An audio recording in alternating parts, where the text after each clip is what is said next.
Covered by car insurance from More Than, sponsors of Fifth Gear.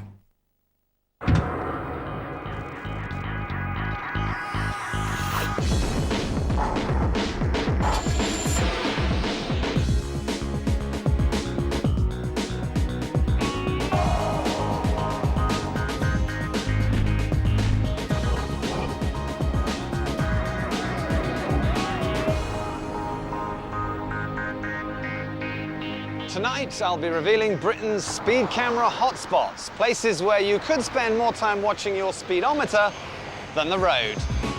Adrian's been driving Citroën's new little C3 in France, his verdict later, and Vicky has the tricky job of racing a Dodge Viper against a Nissan Sunny.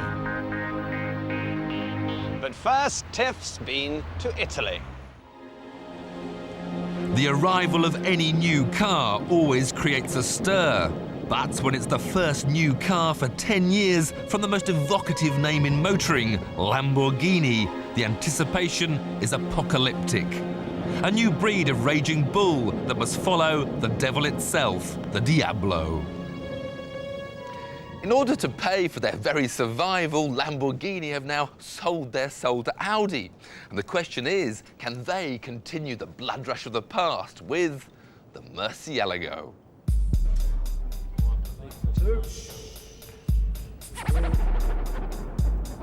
Visually, it inherits much of the Diablo's lines, but they've been tidied up. Its narrow waistline has been filled in, the rebellious look tamed down a little.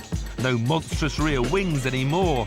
While the Diablo was styled by Marcello Gandini, the Murcielago has been penned by a Belgian. It's still a stunning machine, but it's not so much of a teenage tearaway. It's grown up on the outside, and the same can be said for the inside. You still enter via the evocative scissor doors, but you're no longer greeted by a schoolboy's bedroom filled with bits of carbon fibre and clumsy plastic switchgear. Instead, you're surrounded by discreet two-tone leather. The Audi influence is obvious. But any worries that the Lambo's got any quieter are silenced by a twist of the key.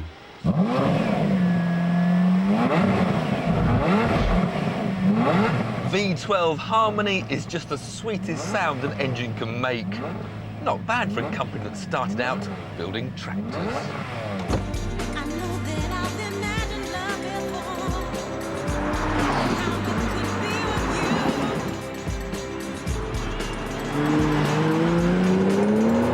Unfortunately, if you want to make a rapid getaway, you're more likely to be greeted by the stench of slipping clutch than the aroma of burning rubber. Because since the early Diablos, four-wheel drive has been a Lamborghini trait. And now they've got an added insult to injury by installing traction control. Both were introduced because Lamborghini felt some of their customers needed a bit of security. But I'm sorry, this is not a Honda Civic, it's an Italian supercar. And if it scares you, you should go and buy something else.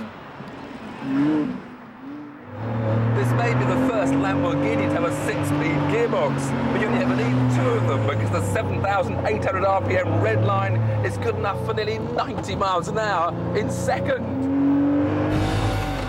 I have to admit that in everyday use, you wouldn't really know it was four-wheel drive. In a straight line or on the exit of some corners, the variable system will put 95% of the torque to the rear wheels, but it still only does it when it wants to, even with the traction control switched off. Too much power too soon will push the front of the car wide, so you need to be patient with the throttle before flooring it and letting the Murcielago dance. The famous V12 engine now sits some 2 inches lower in the chassis to help with the handling, and it's been stretched from 6 to 6.2 litres, raising the power to 570 bhp. The Murcielago will take you to 60 in just 4 seconds and on to 205 miles an hour should you so wish. And it will also relieve you of £158,000 for the pleasure of doing it. Glorious though it is, the Murcielago has lost some of the raw passion of its parents. There's not even a rear-wheel drive option anymore. It's joined the ranks of supercars suitable for everyday use, which is what Lambo intended all along. But in so doing, it's lost a little of what I loved about Lamborghinis. They used to be outrageous. Now, they're almost respectable. The Murcielago sets my pulse racing as soon as I see it, but perhaps I must now look elsewhere for my ultimate supercar. Like just down the road to Modena, where they make this mouth-watering 7.3-litre, 580 horsepower Pagani Zonda. And you can find out if it fulfills my dreams when I test it later in the series. A Lamborghini may be fine and dandy when you're hammering down the autostradas of Italy, but here in Britain, where speed cameras seem to sprout like dandelions after rain, well, a Lambo might be a bit of a, well, a liability.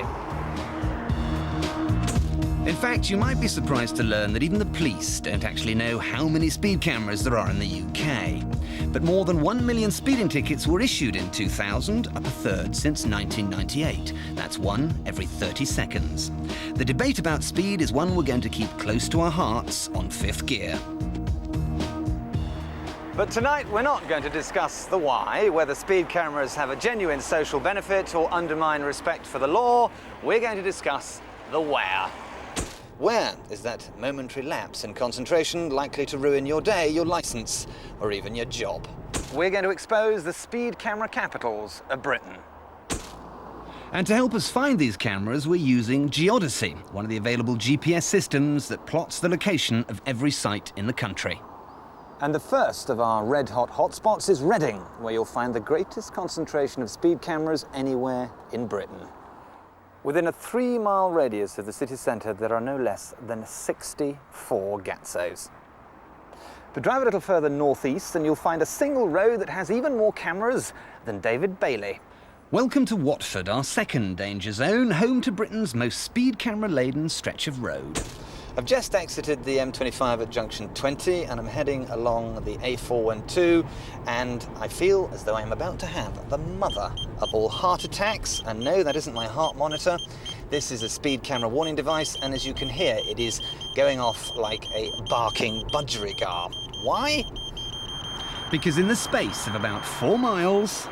We've got 1, 2, 3, 4, 5, 6, 7, 8, also available in black. 9, and it's getting dark. 10, this is absurd. 11, 12. 12 cameras, 1 stretch of road. Travel down here when you're late for a meeting and you could potentially lose your license, well, for years. And it's no good saying, look dear, we'll just never ever go to Watford again. Yes, you can avoid a single road, but try avoiding the entire might of 3 police forces. That's right, there are 3 forces in the UK who treat speeding motorists as public enemy number 1. Stand Up Essex, Northamptonshire and Thames Valley, who between them issue 1/4 of all the speeding tickets in the UK. Thames Valley look after Berkshire, Buckinghamshire and Oxfordshire. As well as the Reading hotspot we've already mentioned, the word on the street is to keep a lookout for unmarked cars, mobile cameras and even helicopters. But Essex are the real heavyweights. In the year 2000, they issued 10% of all the speeding tickets in the UK. That's over 100,000. And there's a camera on the M11 around junction 4, which earned £2,000 in a single day. And the third of our forces, North Hants, have a camera with even more earning potential. It's a forward-facing camera, and it's on the A508 heading into the city. It's infamous among the locals because in a single month, it caught 1,200 speedsters, making it a potential £1 million a year earner. But this isn't the biggest threat to your license. Oh no. Because the biggest threat is the one that's most difficult to spot. With no flash, the first time you realise it's caught you is when you open the summons at your breakfast table. I'm talking about the new breed of digital cameras called Specs. These two, perched on top of this mock Victorian ironwork, are permanently on and can catch 3 cars every second. Two cameras track your average speed over a distance between 600 feet and 6 miles.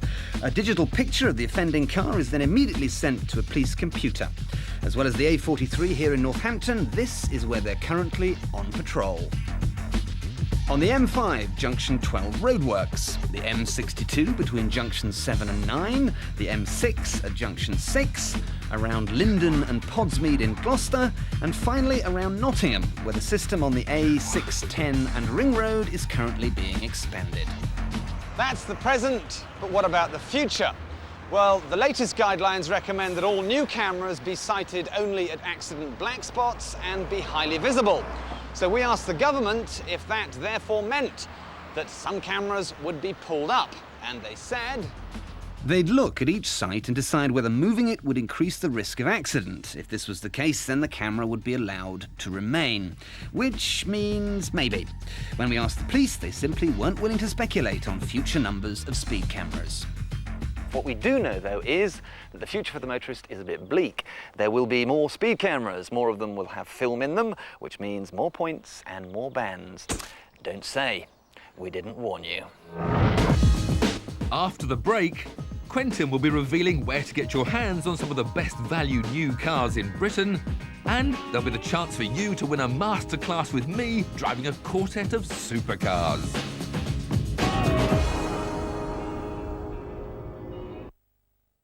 Car insurance from More Than, sponsors of Fifth Gear.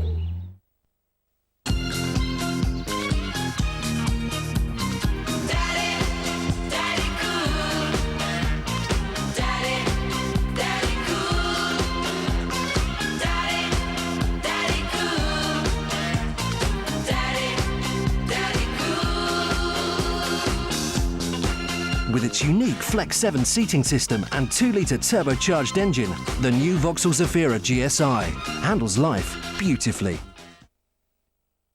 Every second, 1,000 decisions. Do you go for style or do you go for speed? Power slide or play it safe? Champ or chump? It's up to you. Project Gotham Racing. No style, no points.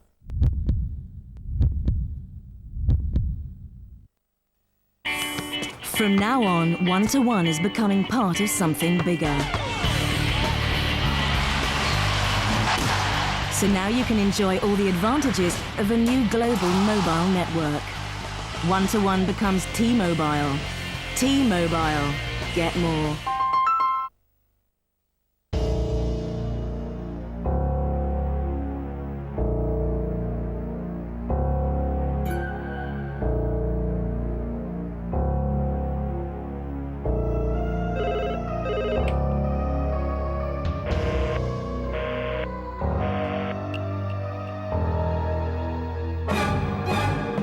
Having trouble splitting up with your old car? Then place an ad with free photo in your local auto trader and online.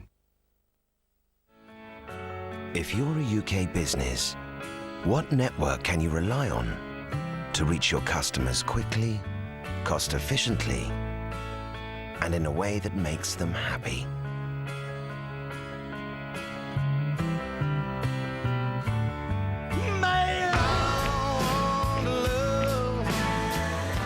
Royal Mail delivers over 81 million items throughout the UK every day. Magic.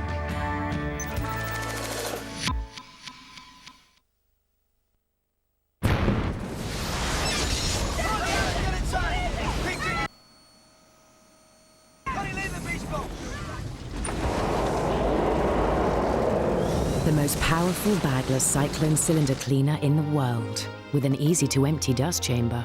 LG Cycling. Slow down, little less gas. Watch your bend. Enemies now at Bravo. Drop off Charlie.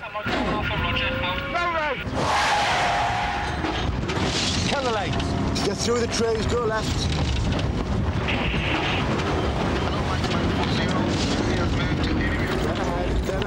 Dead ahead. For your free army video, call 0845 606 1484 now.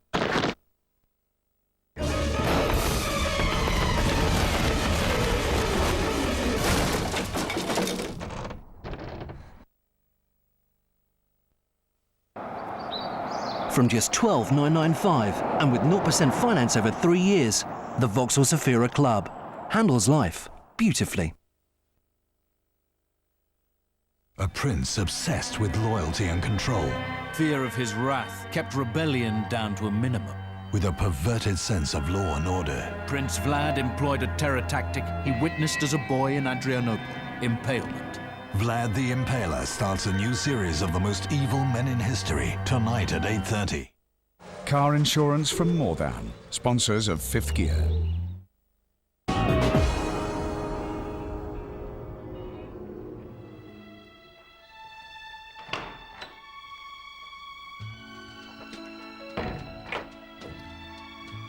Good morning. Good morning. Please state your name for the record. Daniel Fennell. Thank you. Mr. Fennell, you're a serial modifier with a string of souped-up motors to your name. The purpose of this hearing is to determine exactly what would happen if you were let loose with an innocent car and a pot full of cash. Could you be trusted? Frankly, he couldn't, and there's the evidence. A Nissan. Sunny.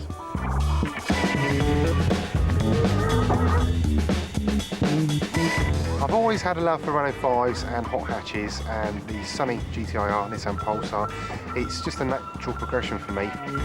It's amazing the difference 25 grand makes. How much? The car owes me £25,000. That includes buying the car for £9,000. The seats and the interior modifications, including the electronic boost gauge and the electronic fuel controller, they probably cost around £1,500. Now, I've spent between £13,000 and £15,000 on the engine itself. That includes the turbo, which was £2,000. Pistons, the uprated forged pistons, they were about £1,000. Head gasket was £200 uprated. The exhaust system was £200. Dump valve was £200. Basically, this is endless. Now, that money that you've spent on it, do you think you will ever get it back? No, unfortunately, when modifying cars, you never get your money back, but it's the feeling and the thought that you've done it yourself. It's not someone else's car. Yeah, you will lose money on it, but to me, it's priceless. The GTIR in standard trim comes with 220 bhp, already enough to make Clio 172s and Civic Type Rs feel as though they're tied to a tree. But a bit of judicial winding on with the turbo boost puts 280 bhp in reach. If you're not happy with that, some extra fine tuning will see 300. But Danny's got 400. It's awesome. It blows the socks off of most Porsches, Ferraris, and most things on the road, really. Its handles very good. It picks up through the gears, tremendous, and its top-end power is superb. Wouldn't it be interesting to put Danny's Nissan on a dyno to see exactly how much power it produced? Yes, it would. But wouldn't it be more interesting to race it against this? A real mean mother of a car, the 8-litre V10 Chrysler Viper. Like the saying goes, there ain't no replacement for displacement. 60 takes just 4.5 seconds, and it will be driven by me. Game's up, Danny.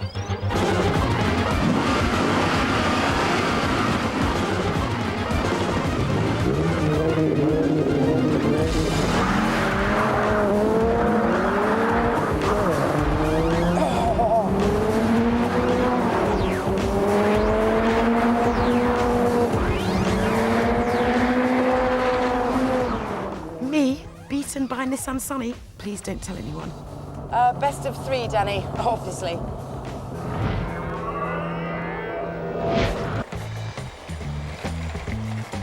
You know, we've started to buy our cars like our groceries. We're not interested in retail foreplay, we want the best possible price, and we want to take it home today.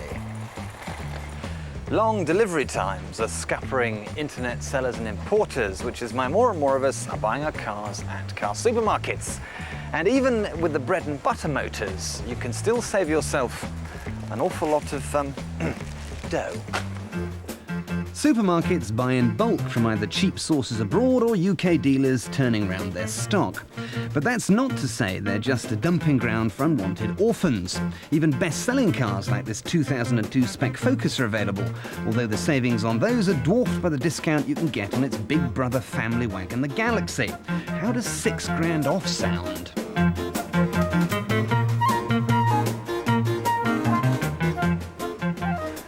Slightly more expensive tastes? Well, don't worry. Car supermarkets have prices that are just as easy to swallow.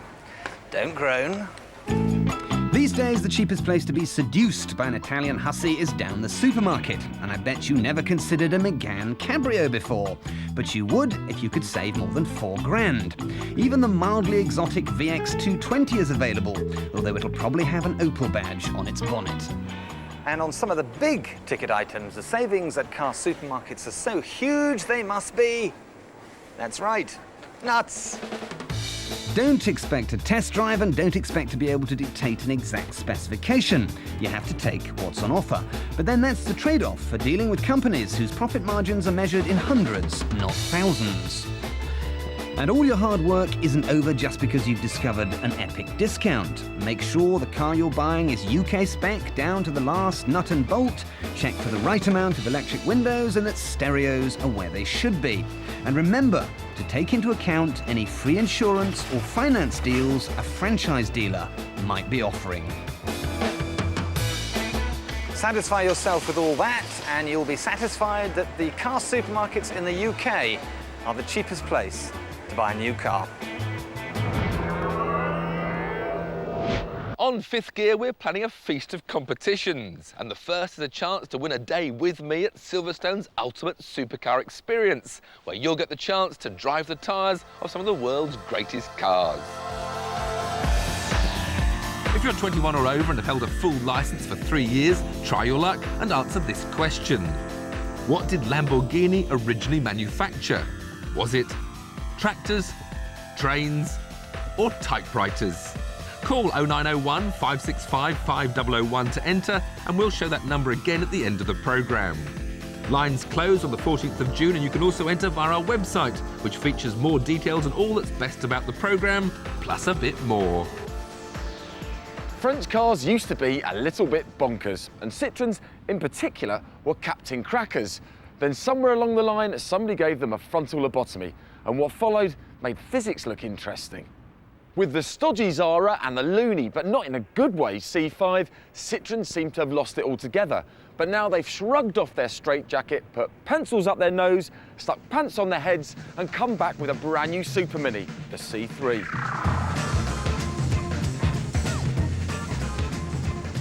Unlike its boxy rivals, the VW Polo and Ford Fiesta, the C3 is a much-needed breath of fresh air into the Super Mini sector. A squat stance and cheeky, chubby face make it a sort of modern-day Camp Toy Town runabout. If the rumours about Noddy and Big Ears are true, this is what they'd be tooling and probably fooling around in.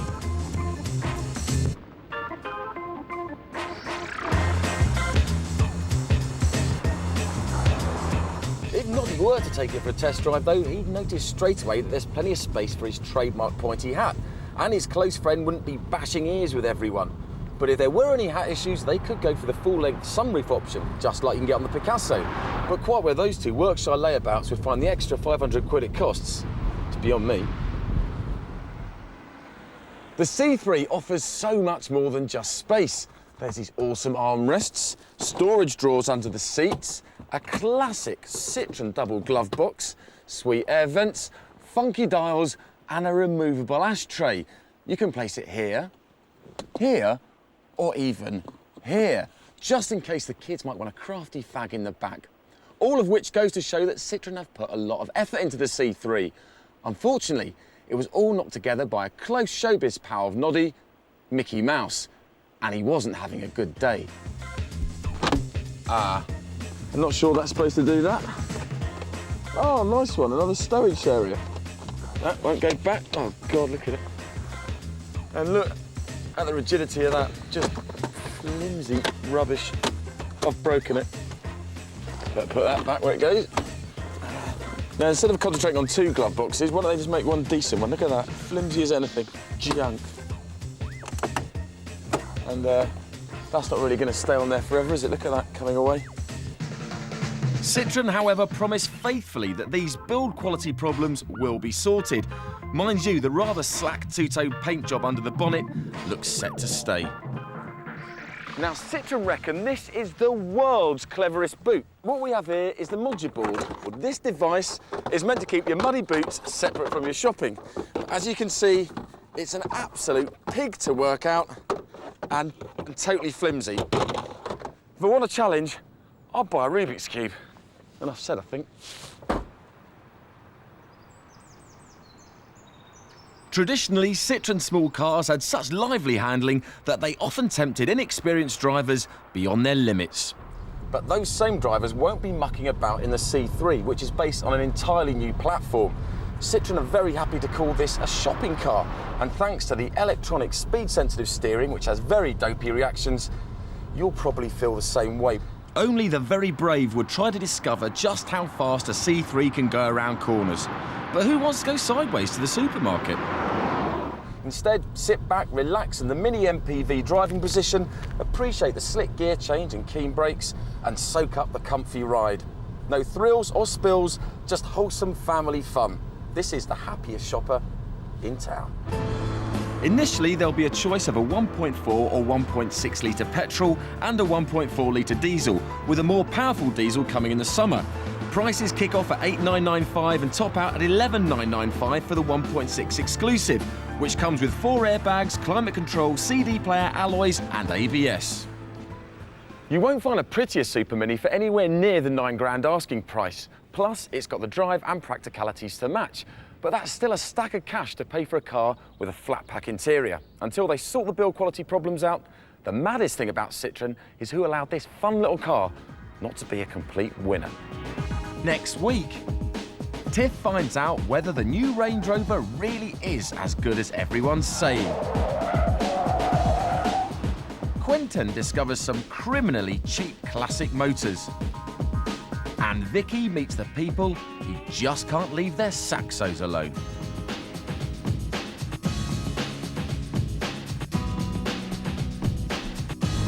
To get the best deal on buying a car, call us on 0901 565 5004 for our free car buyer's guide in association with DC Cook. Calls cost 60 pence a minute, should last no longer than 3 minutes, and calls from mobiles and some networks may be higher.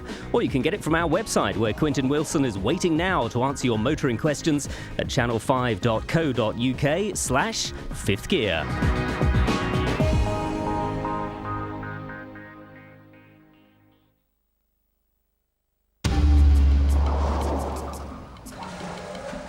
Another driver who's covered by car insurance from More Than, sponsors of Fifth Gear.